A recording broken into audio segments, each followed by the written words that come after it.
general Ironman execution stuff, i.e. The 4 keys, race pacing, what to eat, what to drink, etc. So I am giving this webinar as a supplement to the general Ironman race execution stuff, which is already covered in Race Central. Okay, John, slide number 4, please. So let's back plan from race day. Sunday is your race. Saturday is a no training day. Highly recommend that you if you want to swim on the course, if you're going to do any recon on the bike and the run courses, that you do those on Thursday or Friday. You give yourself nothing to do early Saturday morning. Sleep in. Make sure that you read the athlete's guide so that you know when all of your stuff, i.e. your bike and your transition bags and stuff, need to be checked in on Saturday, and plan your day so that you're doing all that admin stuff all at once. Often people who are swimming, they end up swimming at like 7 or 8, and bike check-in doesn't start until 10, and then they want to have lunch, and so they end up spending all day long down there among nervous racers, standing around, absorbing all that nervousness from folks. So bottom line is the only things that you should have to do on Saturday are dropping off your bike and your race gear. You want to do that as quickly and efficiently as possible. That means that Thursday and Friday are your course recon days, and I'll talk about what that looks like in the next slide. Your logistics for race week is pretty easy. Madison is your typical downtown. There is lots of parking in the terrace where everything is centered. There's parking in the parking decks. There's parking in the public parking decks around downtown. One word of caution is that let's see, Madison is it's a government and school centered town. A lot of the streets in the immediate area are one-way streets, and there's a lot of it's very cycling friendly, which means that that parking on the street is hard to find, but there are public parking lots. This is one of those races where you don't hesitate to pull into a garage and pay your $5 and just get it done. Otherwise, if you drive round and round and around the town trying to find a empty parking space so you can put $2 in a parking meter, you'll end up driving around all day long, and then you won't get back to your meter in time, and you will get a ticket, as I've done a couple of times. I'll talk about spectating opportunities on the bike and the run course, and you'll be able to, in later slides, and you'll be able to recon those locations when you do your bike and run recon. I really enjoy Madison as an athlete and as a spectator because it's a real city. That means real affordable places to stay that don't charge you a 5-day minimum at a 200% markup. There's a huge variety of food. There's a great Indian restaurant on the square. There's a couple Afghan restaurants on State Street. There's great pasta. So take your kind of like your high-end college town with a neat foodie vibe, and that's what you have in Madison. So, John, let's go to slide number 5, recommended recon. Okay.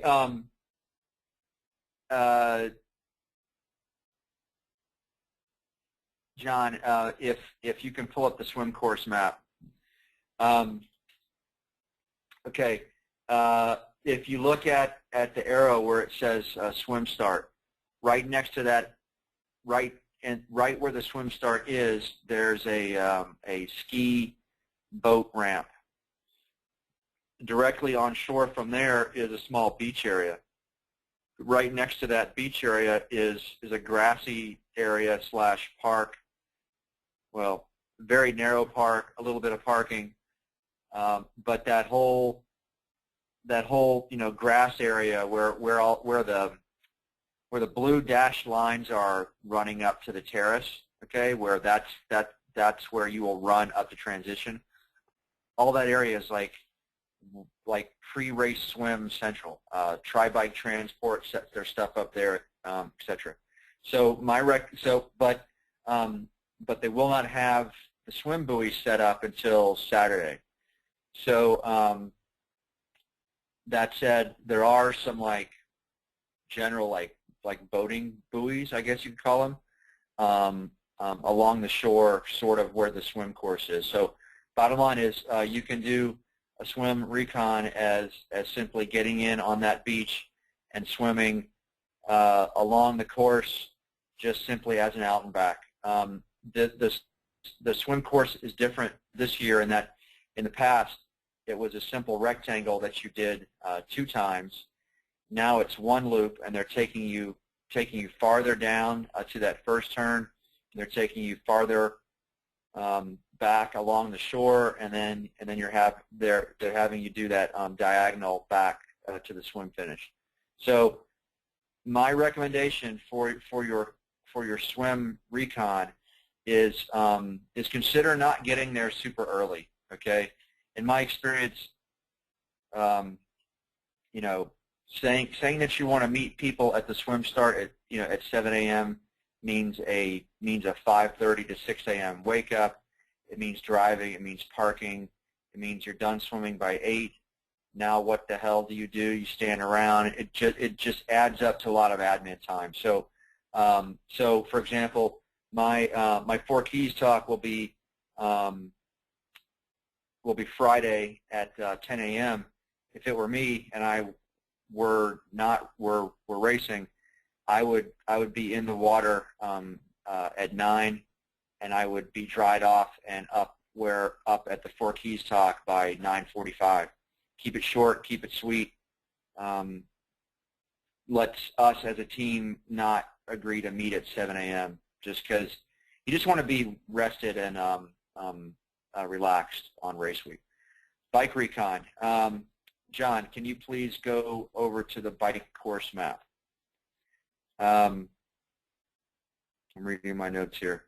Okay. What I'm going to recommend that you do is, John, put your cursor on the bike course map at the aid station on Bourbon Road, which is 12 o'clock on the map, in between mile 80 and mile 40. Okay, that aid station is right at the Uphill Grind bike shop. Okay, so what I want you to do is you as a driver, you're going to drive the course, understanding if you go, John, if you put your mouse over the inset there, all that stuff is like bike path admin. You can't drive there, nothing to see. You've seen a bike path. It is what it is. There's no point in driving it. So you're just going to get in your car, drive along John Nolan to Rimrock, take a right on Badger, blah, blah, blah. Get on McCoy, then you're on the course. So I want you to drive it with you as a driver. Drive through Verona. Drive. When you get into Mount Horeb, I want you to pay close attention to when you turn on S, Witt Road, and then the second part of Garfoot.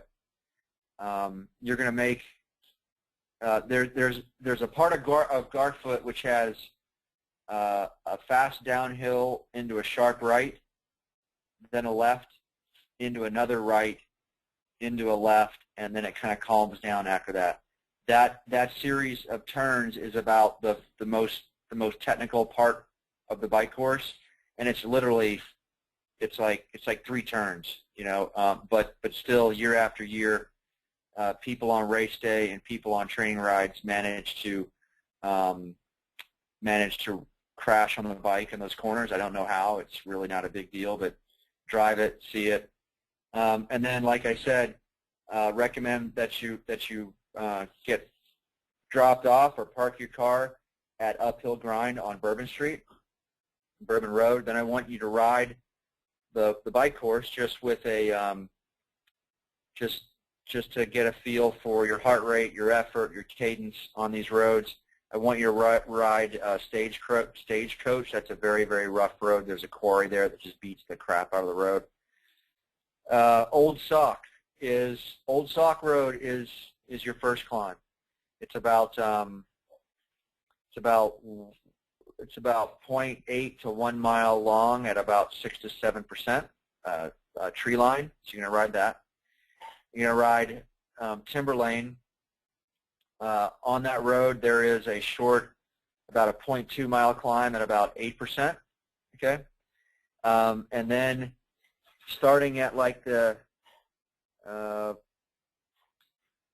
like on the N on Timber Lane or line, wherever the hell that is, that's a very fast downhill into a sharp left, and then up. So I want you to ride that downhill. There is no yellow line on that road, and there are trees on the left side on the left side of the road, so you can't see through the apex of that fast left-hand turn that you're going to make. So be careful. Note if there's any loose gravel, etc. It is a very well-known turn. They will clean it up on race day, but that's a hill that you'll probably see high 30s, low 40s on. Okay.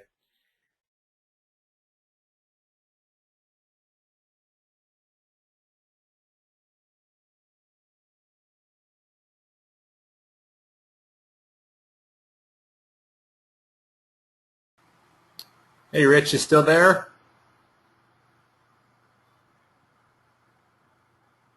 Hold on, folks. We're having a little bit of technical difficulty today.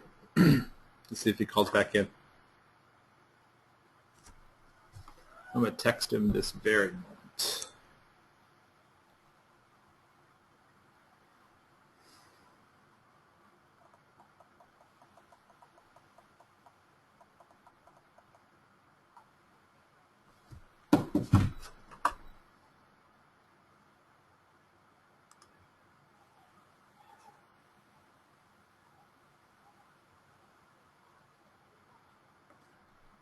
Hopefully he calls back in here. He definitely dropped off.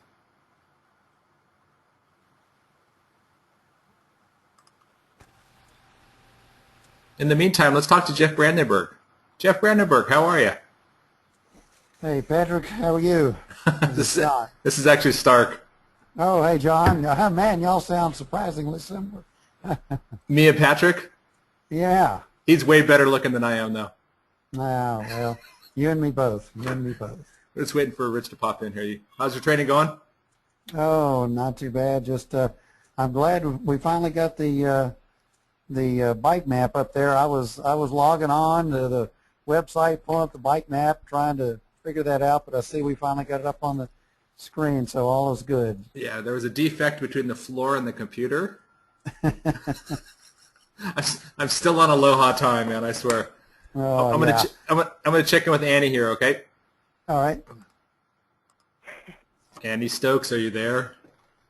I'm here. You're the token. Can you hear me? I can. You're the token female on the call. How's that feel? Oh, great. Wonderful. How's training going?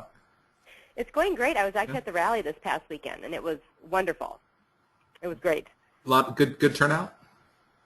Yeah, there was actually a really good turnout, probably about 65 people, sort of 50% EN, 50% non-EN people. It was great. We got to do lots of riding on the course, great weather. It was really, it was great. Seeing as it's my first time doing it, it was really good to be out there and actually physically see it and ride it. Did you ride the whole thing? We did. We did the first day. Everybody started at the hotel, did the stick, 2 loops, went back, so about 105 miles. Second day, people did whatever they wanted. I went out to Verona and did another loop. Some people did 2 loops. Some people did loops and stick, combo. We did some running. Sunday morning we ran a loop of the course, the run course.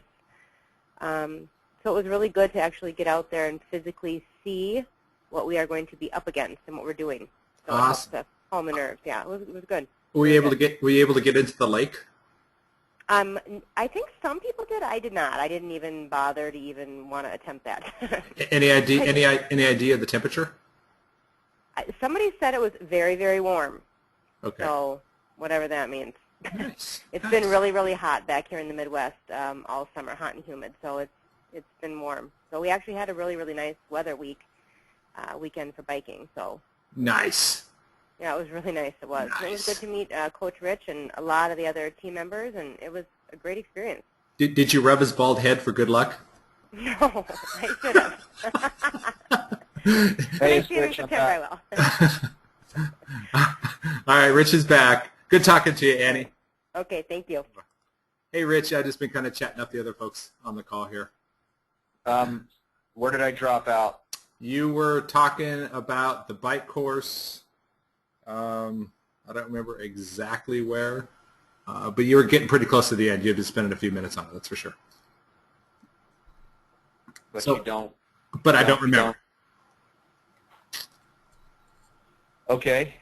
Maybe someone on the call could chime in and tell me where I was, so I don't have to recreate the whole bike course recon. Somebody said Old Sock Road is where you dropped off at. Okay. All right. So on your recon, you're going to ride up Old Sock. Old Sock is about it's about 0.8, 0.9 miles at about 6 to 7%. Then it goes downhill. You make a right on Timberline. On that road, there is about a 0.2 mile climb at about 8 to 9%. Then it goes into a bit of rolling stuff. Then there's a very steep, very fast downhill. You'll hit north of 40 on that downhill into that sharp left at the bottom there. There are trees on the left side of the road in that corner, so you can't see through that turn. So bottom line is ride that, be safe. Sometimes there can be gravel in that corner, and there is no yellow line. So once you see that corner, blah blah blah, left on Midtown. Midtown is about 0.6, 0.7 miles at about 6%. It ends with a false flat. If you do not have a driver and you park your car at uphill grind, now would be a good time to just flip it and ride back. Just spin very, very easy up what was that fast downhill on Timberlane. Otherwise, if you have a driver, you're just ride the rest of the course. It's generally downhill from there all the way back into town into Verona. At the start of the loop, right where it says lap 2, just have your driver meet you there and then drive the rest of the course back. Okay. That's it. I'll go into more detail about the bike course when I talk about specifics of the bike course. So John, can you go over to the run course and can you confirm that I'm still on the call?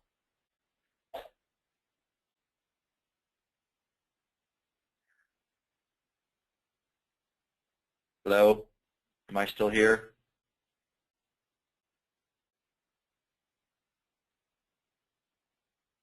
Rich, can you hear me? Yes, can you hear me? Yep. Okay. I'm just trying to avoid a period where I talk for 10 minutes to myself and have to do it again. So I'm on the run course slide. okay.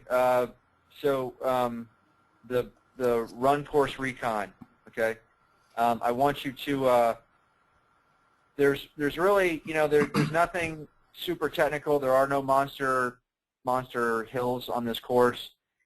If you want, it would be a good idea to just jump on your bike in total beach cruiser mode and just ride it. So it's blah blah blah, Generally, it's basically uphill up to the Capitol, downhill down state. Dayton is less of a downhill. Then it's basically flat. Blah, blah, blah. University, nothing to see. Make a right at that like mile, well, I'm on the mile 4 sign, the mile 4 thing. I can't read what street that is. And then you are riding on a bike path. John, I'm looking at, my mouse is on mile 8, blah, blah, blah. Observatory is 2 to 3 rollers there. It's nothing worse than anything you've done on any typically hilly run. They're just hills, no big deal. That kink near the end of observatory, that's a bit of a corkscrew downhill. After that, State Street is flat. You flip it, you come back. Now you're running along that Howard Tremmel Lakeshore path. There's really no need to ride that. It is a crushed gravel running / bike path, shaded, very nice. All this other bike stuff, all this other bike path stuff is completely flat, and then you ride back. So that's it. That's it for the run course recon. There's really nothing super sexy to see. Okay, John, let's go to slide 6. Ironman Wisconsin swim. This is your typical lake swim. It is a deep water start, and they've changed it to 2 loops. Our double top secret race day tip is there is a helix. Think your typical circular drive up a spiral parking garage entrance. That's what you are walking down on race morning to get to the swim start. That's what you're going to run up at the end of your swim to get into transition, and it's what you ride down on the other side on your bike to start the swim course. Do not walk down that thing on race morning because it's like 3,000 people going down a cattle chute, and once you get in that line, it can take you like 45 minutes to get there. Right near that helix, there's an elevator that takes you down to the lake level, and next to the elevator are stairs. Those stairs are what you want to go down on race day, and you have all of race week to find those stairs. Very easy to find. Okay. So John, if you pull up the swim course map, where the swim start arrow is pointed, that's a skiing boat ramp. On shore is a boat launch area that they make into a little beach. The distance between, and so the swim start is they line up kayakers between that ramp and the shore, and all the buoys are lined up with that swim ramp, or maybe to the left of the swim ramp.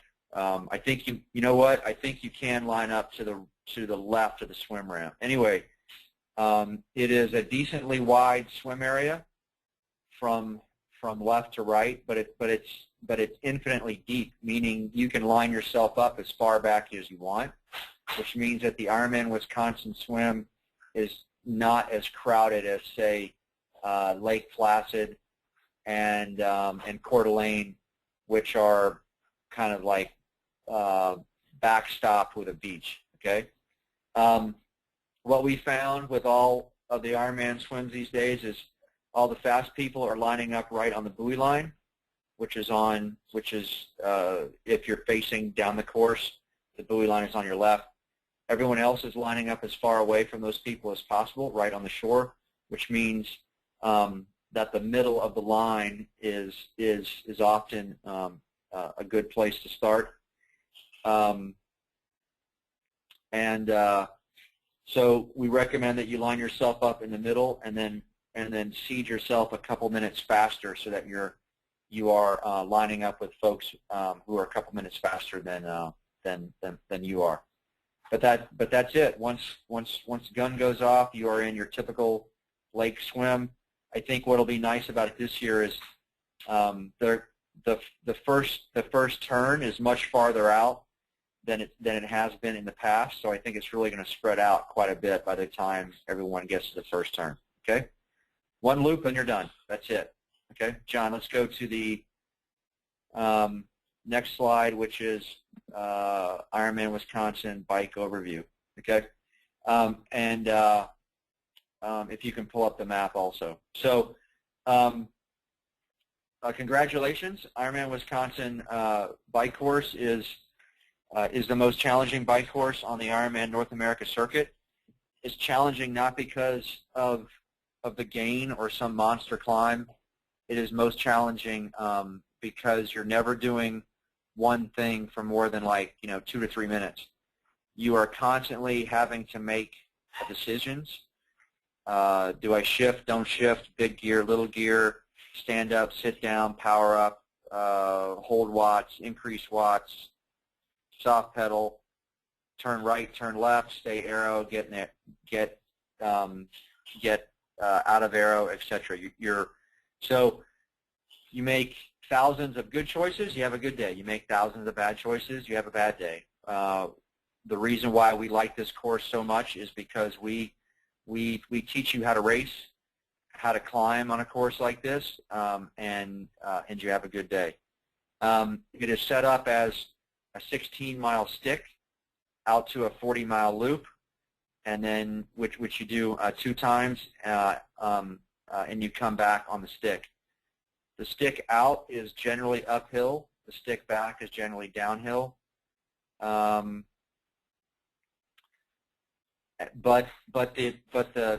Your key for the Ironman Wisconsin bike course is to be thinking conservation of momentum all the time.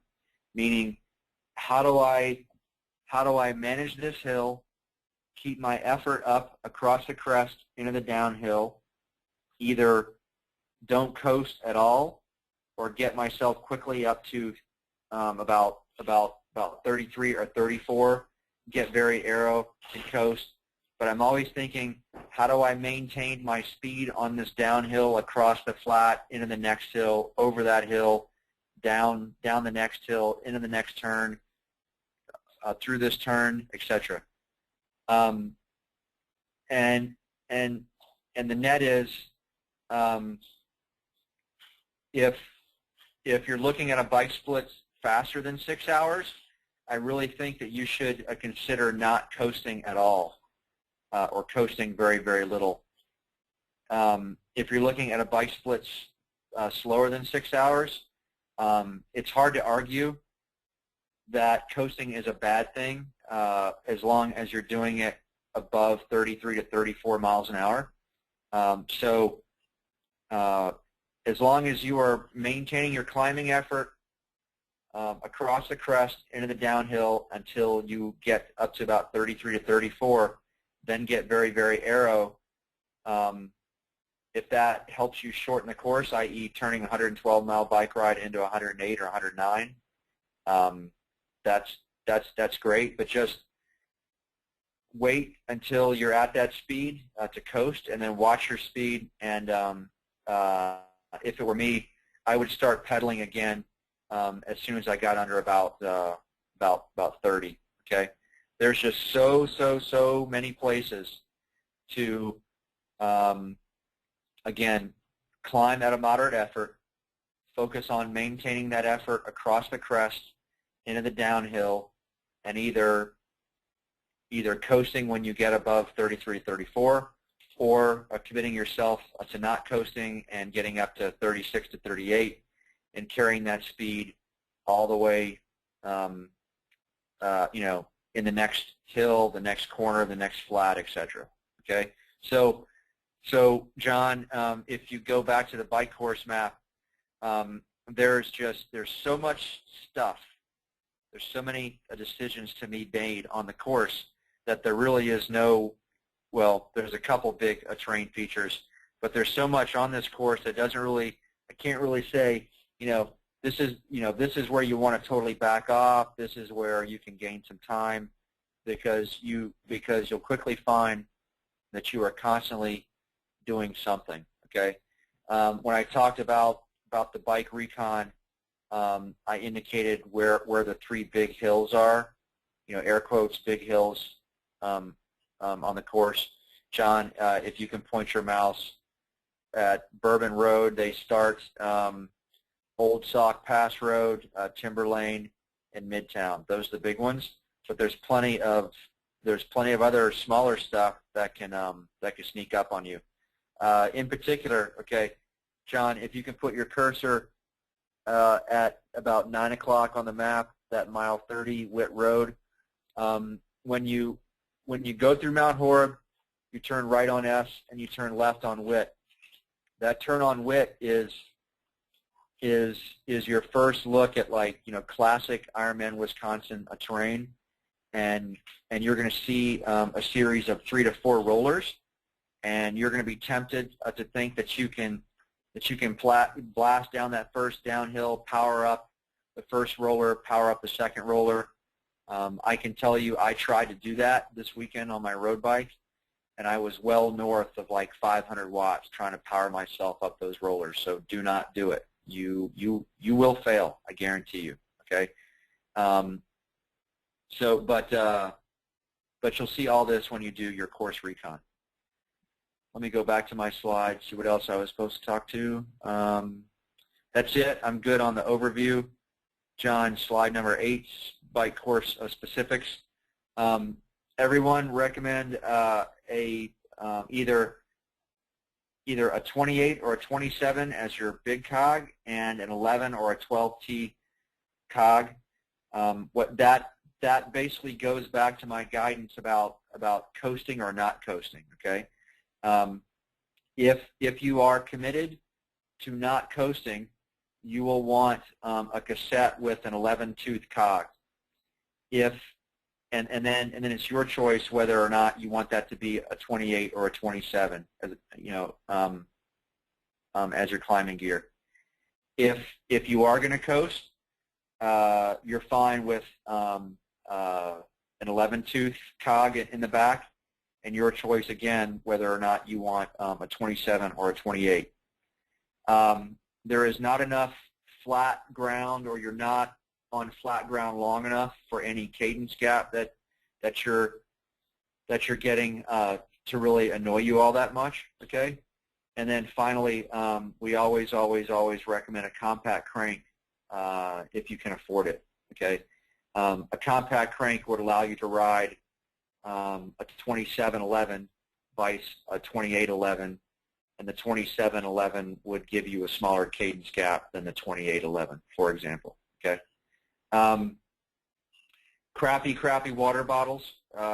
This is probably true for all Ironmans, but I had to deal with a lot of friction last year at Ironman Wisconsin last year. Crappy meaning it's those super cheap plastic Costco water bottles that once you tip.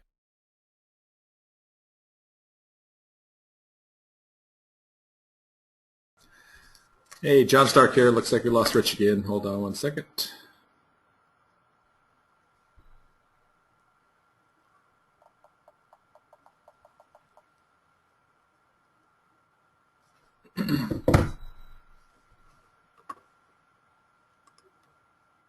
Sorry about this, folks.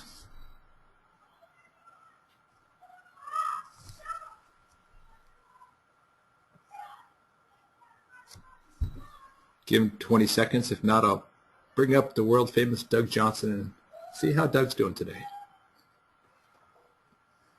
Hopefully you can't hear my kids in the background screaming, playing the video games. Whoa. Doug, is that you? Sounds like Doug is in a car. Rob Boisvert, are you there? Yes, I am. How you doing, man? I'm doing great. You ready for a big week? Yeah, I'm in Washington D.C. on a little vacation. So I'm back, guys. I'm now on a tin can and strings, having given up on Skype. John. Yeah, you dropped out crappy water bottles. Yes. Okay. So, talking about the water bottles, and the reason why I'm rushing here is I have a hard stop here at 6:30. Okay. So I got 22 minutes. So um, these bottles will not stay in the water bottles won't stay in a bottle cage. So if your hydration plan includes racking water bottles, that's not going to work. Those are going to have to go into an aero bottle. Okay. The aid station in Verona, John, if you bring up the bike course map. Actually, you know what? It looks like they moved it. Never mind. Okay, the last year the aid station, the little water drop that's on Whittington Road at the start of the stick. Whittington Road going into like just above the lap 2 marker. That aid station was like in the middle of town, and you're going like 28 miles an hour with other people trying to grab a bottle. It was crazy. So it looks like they fixed that. Let me look at slide 7 again. Tons and tons of spectators on those 3 hills, lovingly called the 3 bitches, Old Sock, Timber Lane, and Midtown. And if you look at a street map, you'll see that there are opportunities for your family to drive in very close to those hills, park, and come out and see you. Okay. Lastly, it's very important that you negative split your effort across the bike course. Every Ironman bike gets harder the second half. It gets hotter. You get more tired. Winds pick up, etc. But what makes Wisconsin so difficult is, like I said, you can make all kinds of very small errors and think that you're getting away with it, but you're going to find out otherwise on the second half. So you absolutely want to ride very conservatively on the first lap. And John, if you go back to the bike course map, in my mind, where the loop starts, where mentally, you want to transition yourself from I'm riding the stick to the start of the loop, is at the corner, John, 6 o'clock on the map, Valley Road, right above the D in Road. You're making a right and you're going up a hill, and that's like the start of the classic Ironman Wisconsin bike course terrain. So highly recommend that you ride very, very easy, probably to the bottom or even to the top of that climb, and that's where you can turn the switch from I'm riding stupid easy to I'm now riding slightly less easy, but I'm definitely like dialing in my Ironman pace, but I'm also absolutely saving something for the second half. Okay, John, that's it for the bike course. Let's go to slide number 9,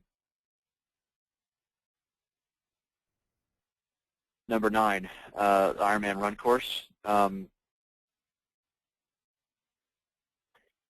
Yeah, it's a 2-loop run. I guess the large terrain features, I guess, are it is a very slight uphill run out of transition up to the Capitol. Then you run around the Capitol. As you run down State Street, that's downhill. Tons and tons of spectators, lots of energy. Do not run fast for those people. Do not put on a show. Okay. Slightly less downhill on Dayton. Then it flattens out, and then it's very urban. There's some bike path stuff, blah blah blah. Springs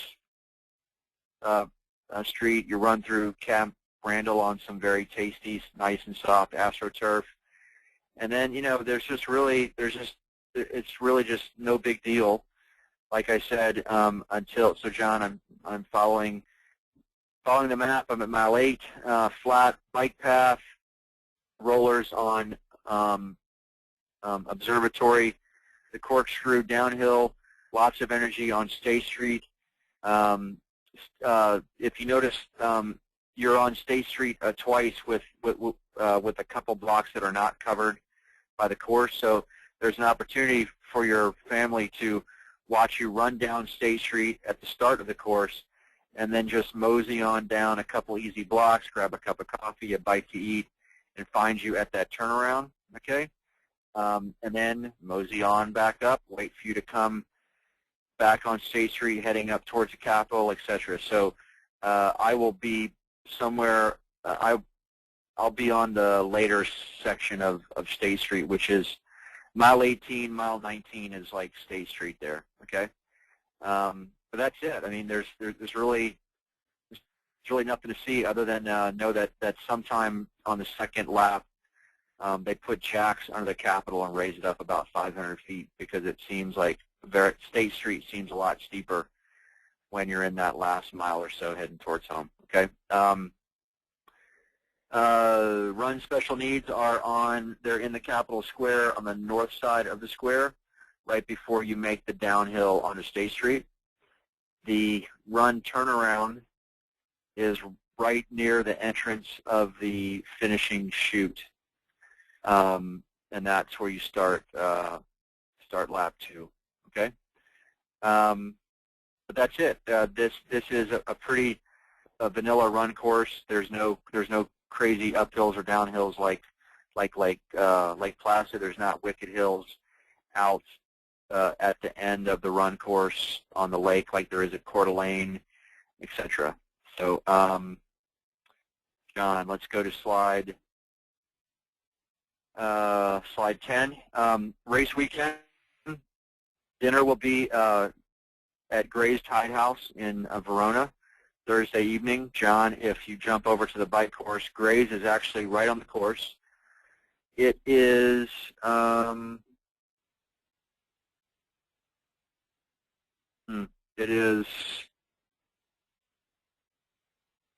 Irish Lane, Wayland, blah blah blah. It's on Wayland. Anyway, you'll pass it. When you're doing a course recon, you'll go under a freeway, cross a 4-lane road. You'll see some large wooden buildings on your left. There's a BP gas station right there. Gray's Tide House is right there. That's also a neat place to spectate.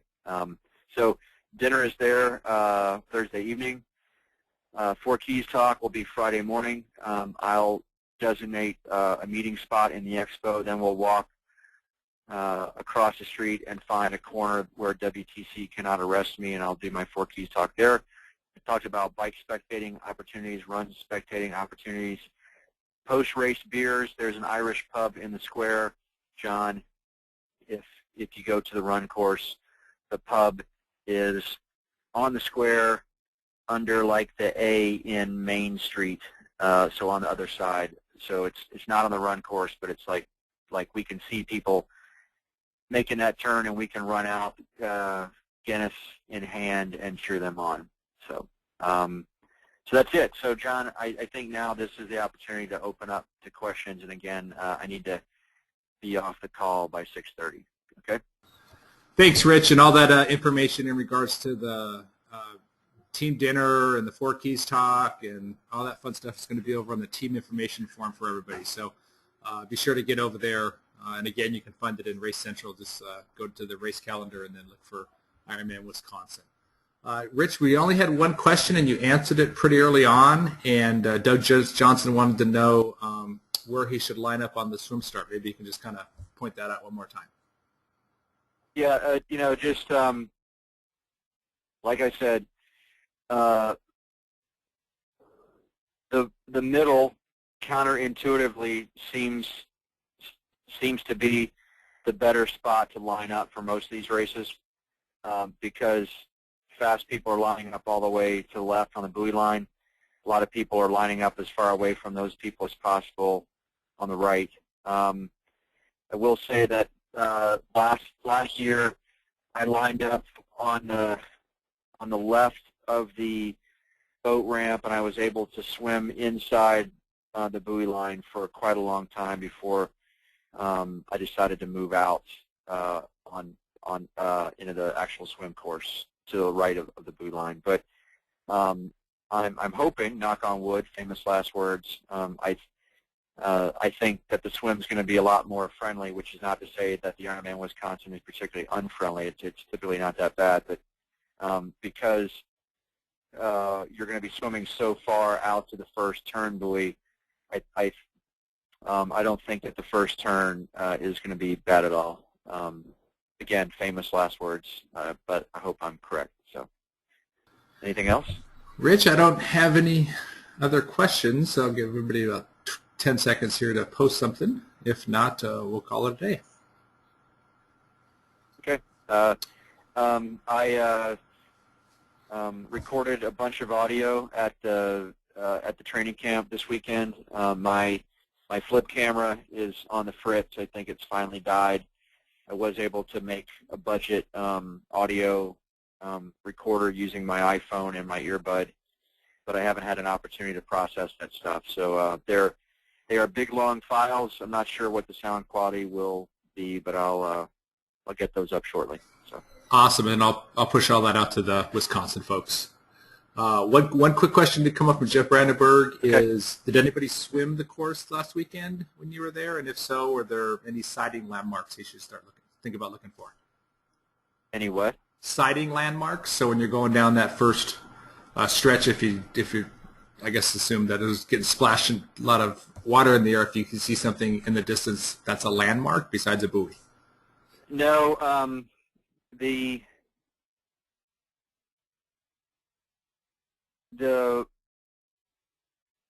land around the lake is pretty flat. There are no tall buildings in the distance as you're swimming towards the first turn. I've never really noticed any landmarks. Never had a need for any. Again, it's a pretty vanilla swim. It's just your standard lake swim. I know that I think the water temp was like in the low 80s, 85. I even heard. They've had a very warm summer, but the lake temperature can change dramatically based on if they get some rain or a couple cool nights. By all accounts, this past weekend was the coolest it's been in a while. It was a comfortable high 70s, low 80s. So it probably cooled down. They were having temps in the, all the locals were talking about how stinking hot it had been all summer. So bottom line is, just like, Ironman Coeur d'Alene, it's really not worth paying attention to the weather until race week. The water temp is what it is, and it can change very quickly. So. Okay, and then Anything else? Yeah, Jeff just had one quick follow-up, and his question is on that swim. If you're coming around for that diagonal heading home, is the terrace a good landmark possibly? Yes, the terrace is ginormously huge. You cannot miss it. Think like Monster Convention Center. That's 3 or 4 stories tall, with a spiral ramp going up on either corner, so you cannot miss it. But that I actually didn't even look at the bike course map, and in my talk on Thursday was the first time I learned that it's now a 1-loop course with this diagonal dealio. So I'm really kind of swagging, how far you're going to be swimming down and how far you're going to be swimming back and how long that diagonal piece. And then also the Capitol is on the highest point in the city, and then it's a very distinctive landmark, it being like a state capitol and all. So yeah, should be very easy to navigate on that diagonal. Awesome. Jeff says thanks. So I guess that's it, Rich. I don't have any other questions posted up here, so I just want to thank you for taking the time to hang out with the team and give your wisdom and insight on Ironman Wisconsin. Is there any last minute or last final words you'd like to say to the team before we put a cap on this? Just everyone, review all of our how to climb hills smart, how to make a ride steady, how not to make errors on hills, how to flatten hills, how to ignore other people around you. Read that stuff, learn it, live it, practice it, because like I said, the Ironman Wisconsin course offers no end of opportunities for you to screw it up, and you'll be surrounded by thousands and thousands of people who are doing the wrong thing all the time. The reason why I love the Ironman Wisconsin bike course is because we do such a good job of teaching you guys how to ride a technical course like this. Not technical in terms of like sharp uphills and downhills and you have to learn how to corner your bike. Technical meaning that you have to be thinking all the time, okay? Conservation of momentum on this bike course is huge, huge. Last year, in my race rehearsals during my camp, I rode the first day. I rode at I rode at like a VI of 1.3 or 1.03, which is very, very steady. I was coasting on the downhills when I got above like 33, 34, and I rode like a, again, make it up, like a 525 at 218 watts. I came back the next day, committed myself to not coasting, committed myself to maintaining my speed on all the downhills, just strafing all the corners as fast as I could, and I averaged about 4 less watts and rode about 5 minutes faster. Simply by thinking conservation of momentum. How do I maintain my speed on this downhill, setting up the next hill, going as fast as I can through these corners, etc. So it's a fun course to ride, but you have to be thinking all the time. It's like a 112-mile game of chess out there. So I love it. It's an awesome bike course.